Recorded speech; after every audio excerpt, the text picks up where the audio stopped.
No one can deny that Times Square is vastly improved compared to a decade ago, but these new stores may soon give way to even newer office towers. Prudential, which has development rights to the three corners around number 1 Times Square, is currently in negotiations to sell those rights. As a result of the new activity on 42nd Street and the great enthusiasm there, Prudential now has an opportunity to recover from holding a property that was basically dormant for a decade.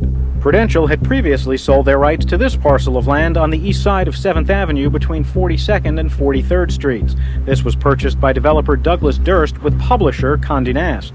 Durst has now expressed interest in the west side of Broadway for an office tower housing the Reuters news agency. Some New Yorkers aren't sure we need more office space. It's looking good, the area. It's looking fun. It's looking nice. I would have to say that putting more office buildings in the area is just not going to be a good thing. There's way too many office buildings out here already. But what about the new businesses that have opened up in the past year or two?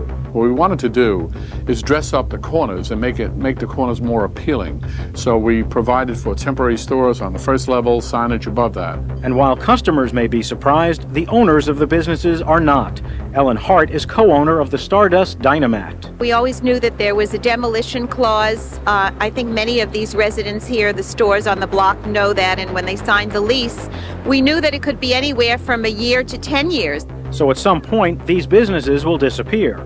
The land itself actually remains the property of the city and state, so any agreement must be approved by New York City and New York State. And while the profit from any sale is Prudential's, Charles Gargano says the state and city will profit from the development. Obviously, during construction, there'll be a lot of jobs created. After development, there'll be permanent jobs, there'll be revenue stream, taxes, etc., that will flow into... And Gargano says he will encourage developers to include the businesses facing displacement in their new development. Agreements still need to be finalized, and it could be years before we see all 3 office towers, but groundbreaking on the first could happen as soon as 1998. In Times Square, Paul Messina, New York 1.